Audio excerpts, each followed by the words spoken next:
And I have a very special guest. I have Lisa Chessari, who has tiny houses to tell us about. And she seems like a very resourceful and a communicative, engaging type of person, because she's been hosting workshops, and she's come from a full house last night. Tell us where you were last night and who came to see you speak about tiny houses, Lisa. All right. Well, thanks for inviting me. So happy you're here. So last night we were at BCIT. We had a full house, if not like a jammed house of like over 60 people. And CBC News actually showed up and did a coverage of our meeting where we actually tackled the next step for this movement. We just incorporated as a non-for-profit as the Tiny House Festival Foundation. Our website is the tinyhousefestival.com. And last night we finalized a couple of steps ahead where we're going to be working on launching a bus tour, a tiny house jamboree on Saturday, February 25th, where we're going to be visiting different tiny houses and talking to actually tiny house owners in different parts of Metro Vancouver. All this started off from getting really involved members who want to make tiny houses legal, and also with homeowners that want to actually have a rental unit, want to have tiny houses legally parked in their backyard or driveways. Well, we're hungry for housing in Vancouver. This is such an excellent timing, but it's in a certain, it's for people who can afford a tiny house too. So, what was your audience? How did your audience come about? Were they ready to jump on to buying a tiny house? I think this is actually the perfect timing. Yeah. The housing crisis is exactly what is bringing people to us. Everybody's on edge. Everybody's like so frustrated with the housing crisis that it was just the perfect timing to start a movement, and went viral from the second day I posted out there. We started off, 2 months, roughly 3 months ago. And it was mainly like a simple idea of getting to know how many people wanted to buy a co-share land. And ideally what I thought it would have been, and I still think it's the main idea, was basically to find other people who wanted to put a down payment for a co-share land and then hire a lawyer in order to change the zoning for that parcel of land so that we could have a tiny house village starting in Metro Vancouver.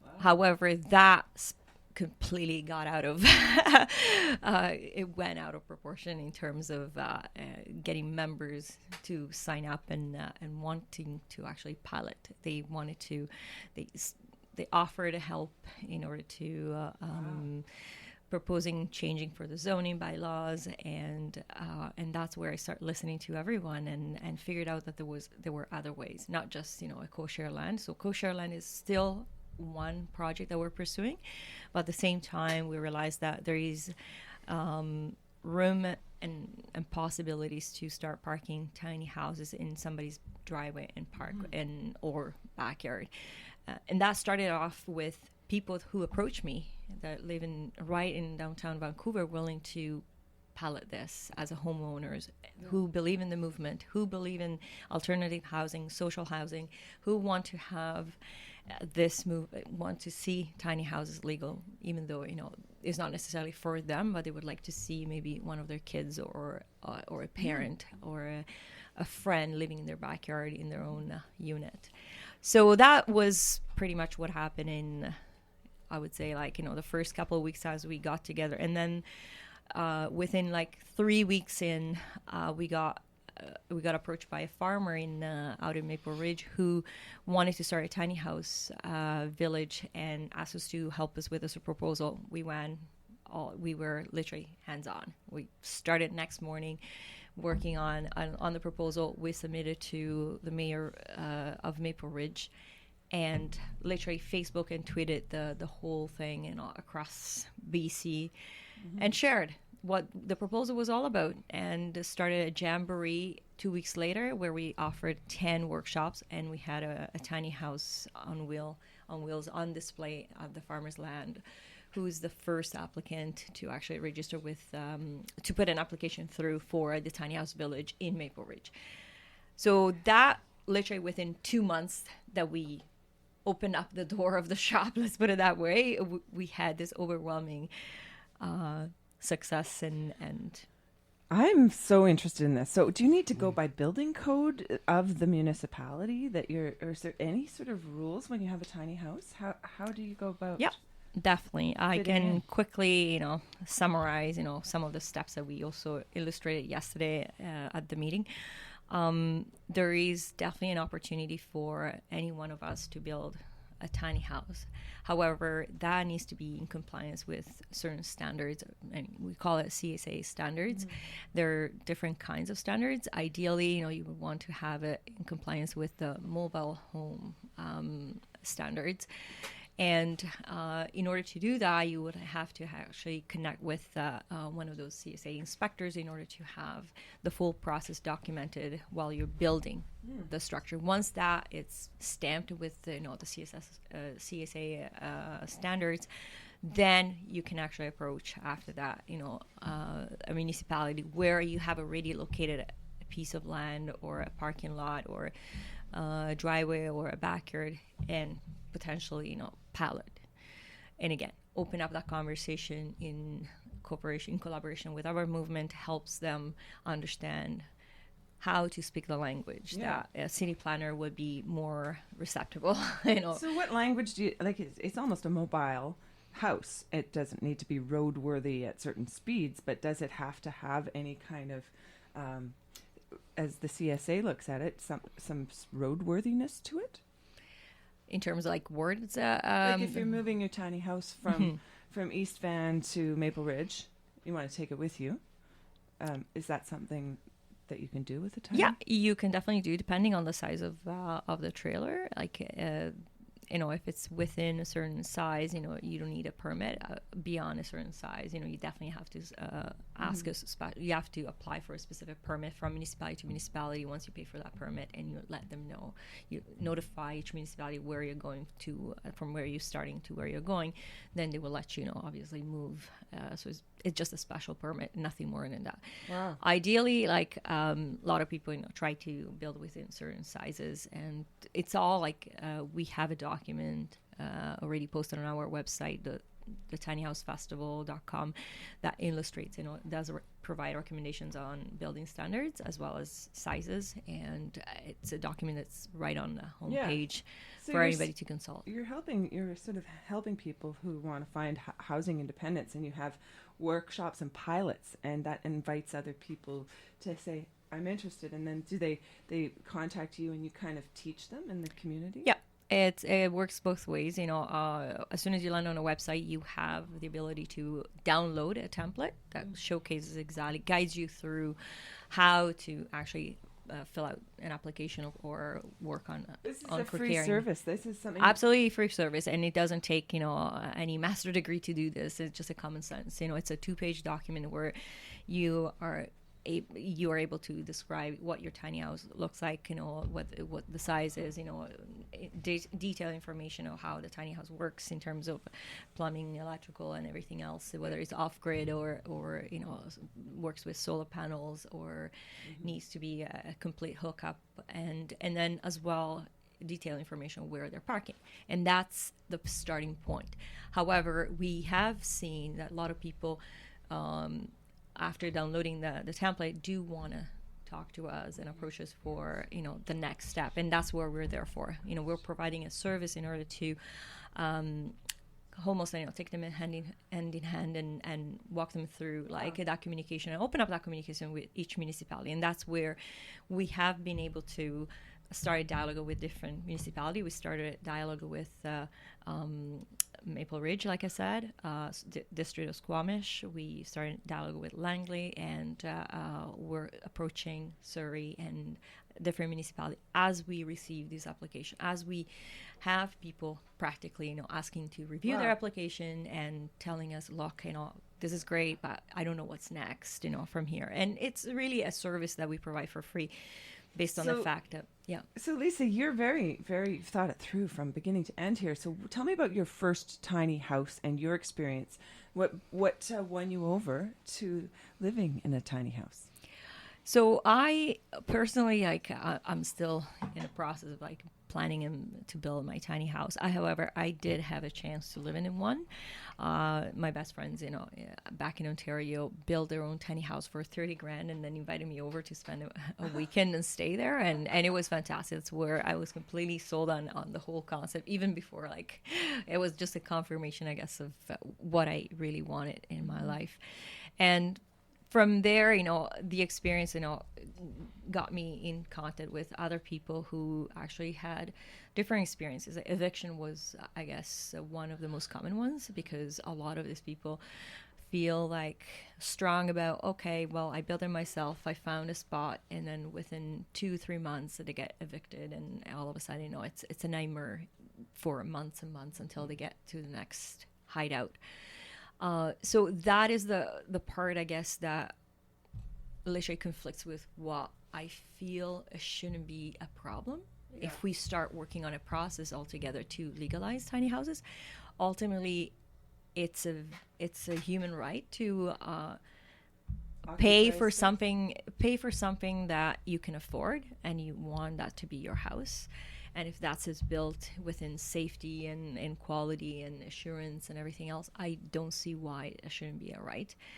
And at the end of the day, we're putting out there a service to help each other really understand how to open up that conversation with municipalities, so that we can provide an understanding of that tiny houses built, with the supervision of an inspector, are actually safe as your house. So any other house that's built by, a carpenter, and like no difference than anything else. So what we've done also, from meeting with, different members, and even last night, we concluded that we are going to actually take a space where we're going to invite our members to become part of a lab where they can all build their own tiny houses, in certain shifts, and then they can invite, an inspector to actually come and supervise each stage of their building, so that they can get that stamp at the end of their process.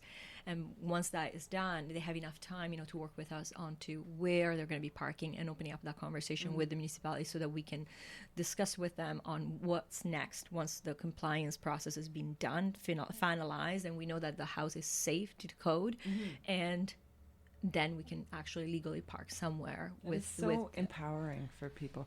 There's a place called Dignity Village in Oregon that started in a human rights kind of way. We have a right to be here, we have a right to exist, but we can't, live in a lot of the provided shelters and different things. So people have a kind of a little municipality, and they share an eating space, and they have these little tiny houses. And the one thing that that seems a little off about this beautiful story is that it's near a really loud, it's like the land that was given to them to do this is near highways and train yards, and it's sort of a disturbing area. But it was a compromise, and it was what I think the city or the district was willing to give. So I think there's so much range. There's all kinds of absolutely indigenous opportunity. This is unceded land. Land Absolutely. is the elephant in the room. We are fools to think we own it. It's kind of weird, but we're here taking up space, and we have the same right as anybody else to take up that. Absolutely, and this is one of the values that we incorporate in our non-for-profit, mission and objectives.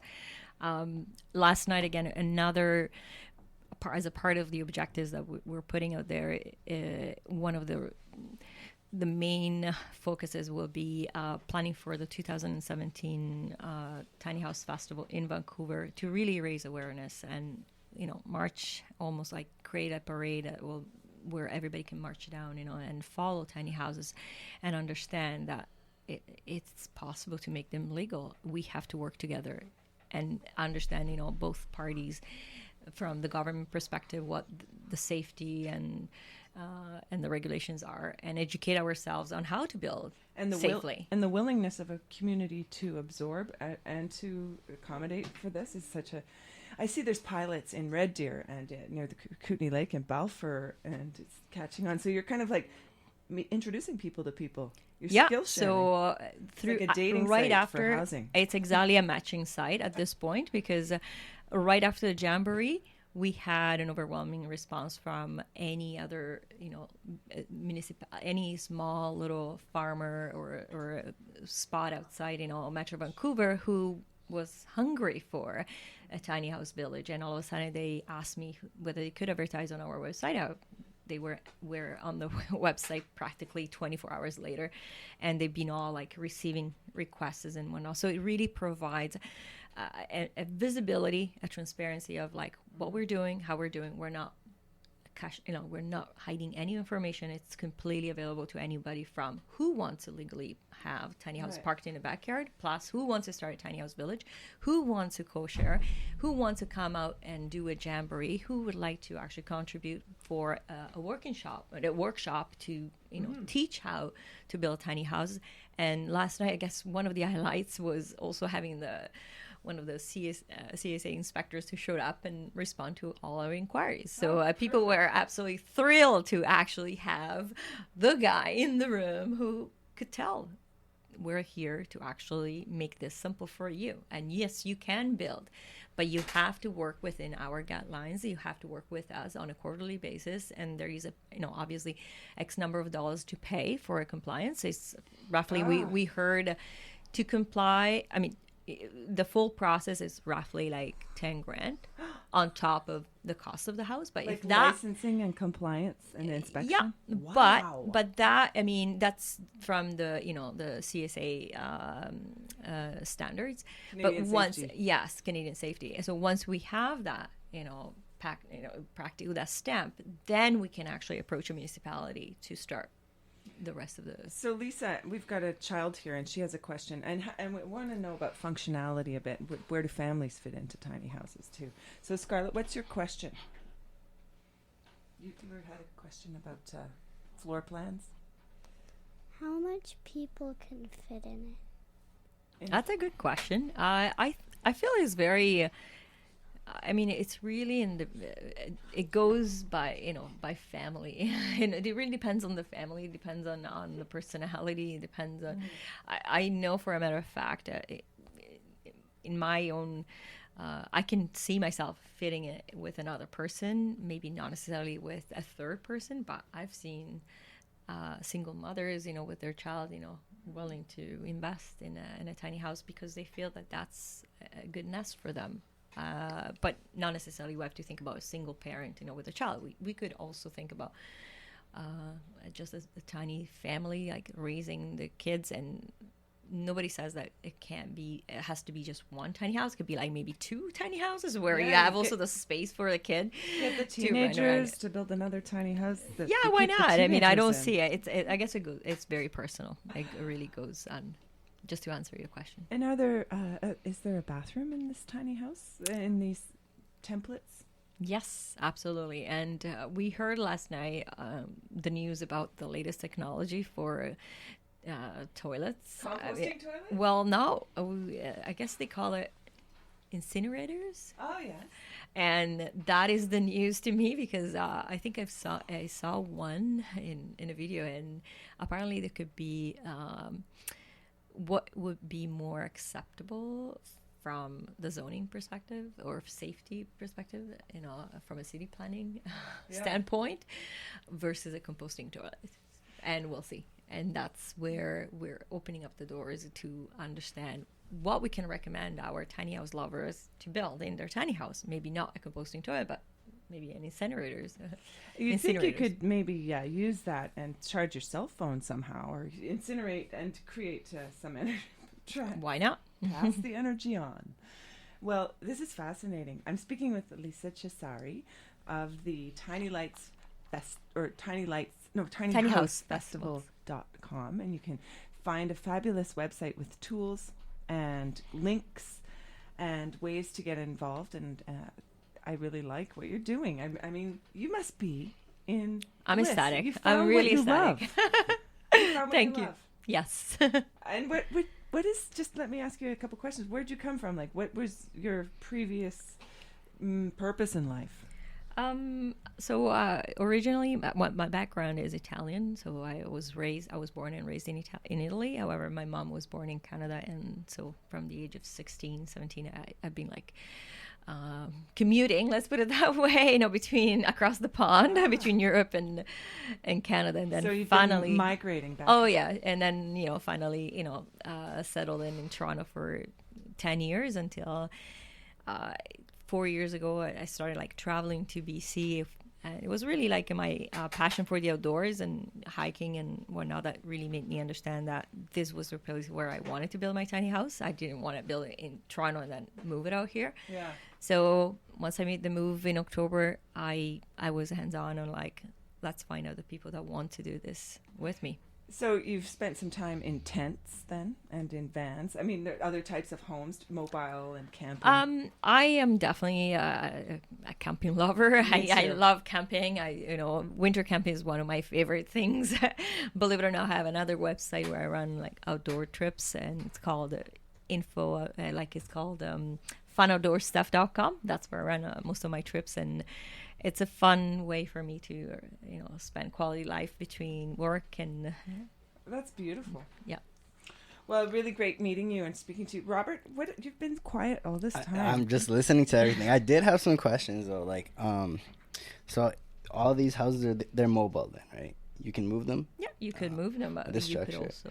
Yeah. And then I want to go back to your movement you guys are talking about. So I was intrigued because I'm all for, in this land that values overabundance and consumption, it's nice when you see opportunities to live simply, right? We're always told, we got to have a bigger house, a faster car and whatnot. But what does that mean for community then? So what do you guys see with your movement and how that aligns with, so for example, the only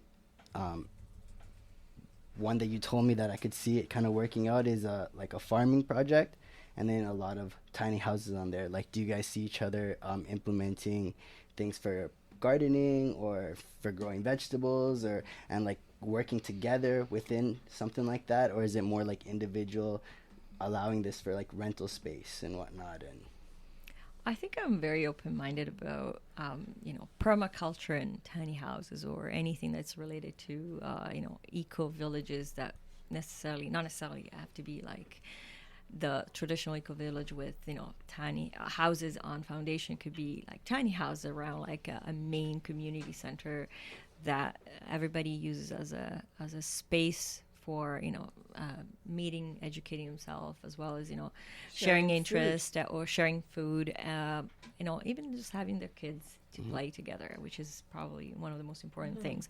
And yes, if there is a portion of those people willing to also nurture or foster gardening or permaculture, absolutely, that's all game on.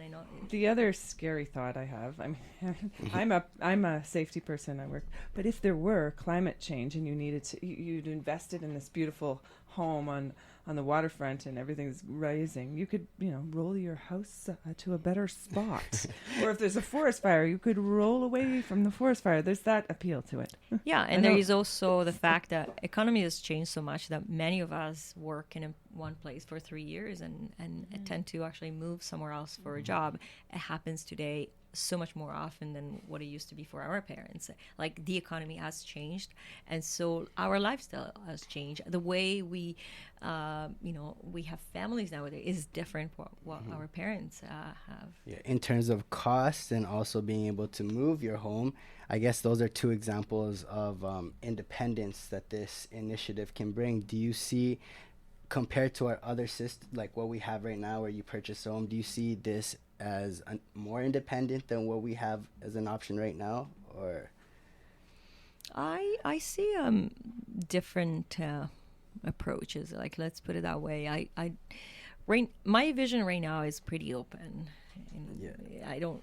But you realize it's radical also. Yeah. You know what? I mean, you're so common sense about it, but it's going to bring the elephant in the room is land, and who has a lot of components that come into it, and a lot of stakeholders at the end of it. People who are trying to afford a home, the people who own the land, like, because I mean, I don't know how this would work exactly, but even if the bylaws were passed and all of the homes, we're up to code, then would you still have to purchase land? And is that from a cumulative perspective where everybody with their tiny home is putting some sort of funding towards the land, or?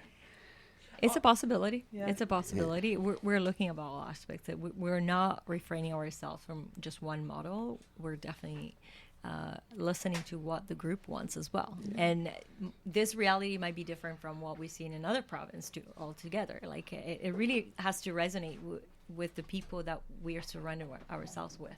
And I feel like it's also influenced by the economy that we have today in Vancouver, as well as from the house market crisis that the housing crisis that we have at the moment. That will have a totally different impact here versus in other areas. And the other part that's making my mind wander is that you're free in the situation where you are a homeowner and you have to take care of a huge house, and you have to heat it, and you have to maintain a whole bunch of gutters and foundations and keep the rodents out, and there's a whole list of maintenance that goes with the responsibility of houses. It keeps you enslaved for a lifetime. And if the smaller the house, the smaller the responsibility, and the more room you have to travel, interact, find your purpose, find your bliss, canoe across the Salish Sea and back. It is definitely one of the reasons why it's so appealing. It's that resonates exactly with people that don't want to slave for a mortgage that they cannot even afford anymore. It's a crazy race. What you have today as a mortgage situation is just not realistic. It's just impossible. It's unreal. It shouldn't be even allowed anything like this, because people shouldn't be buying into something that at the end of it would be just regretting for the rest of their life. Debt and enslavement. So what would you tell the people in Vancouver, right? There's, of course, it's really difficult to have a house, but of course the people who have their houses, not a tiny house, let's say 3-4 times the size of a tiny house, right? What would you want to tell them? You mean like a condo in just Yaletown? A regular, condo in exactly, right? Or even the big houses on the east or west end, right? That you see. What would you tell them? Like, how would you, because that's kind of completely opposite of what you guys believe in. Yeah, tiny house. Yeah, elite tiny house, right? I always say that the tiny house living is not for everybody, and you cannot convince somebody to buy into values that will never be somehow theirs.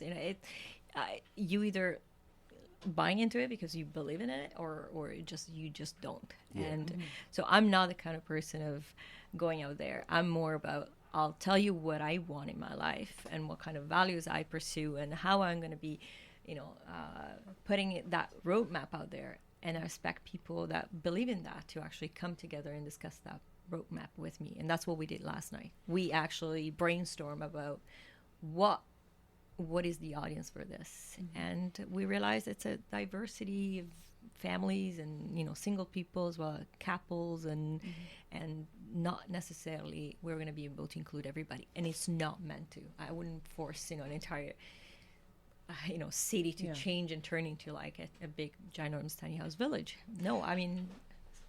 So we should just remind our audience that you are listening to Vancouver Co-op Radio, CFRO 100.5 FM, where we voluntarily bring topics to the airwaves we find interesting on It Takes a Village, community-driven and engaging ideas. And I'm speaking with Laslzo Chessari of thetinyhousefestival.com. So we should wrap this up, play a bit of music. Yeah, How should we close it? What can we finish with? Park your tiny house, make it legit, come with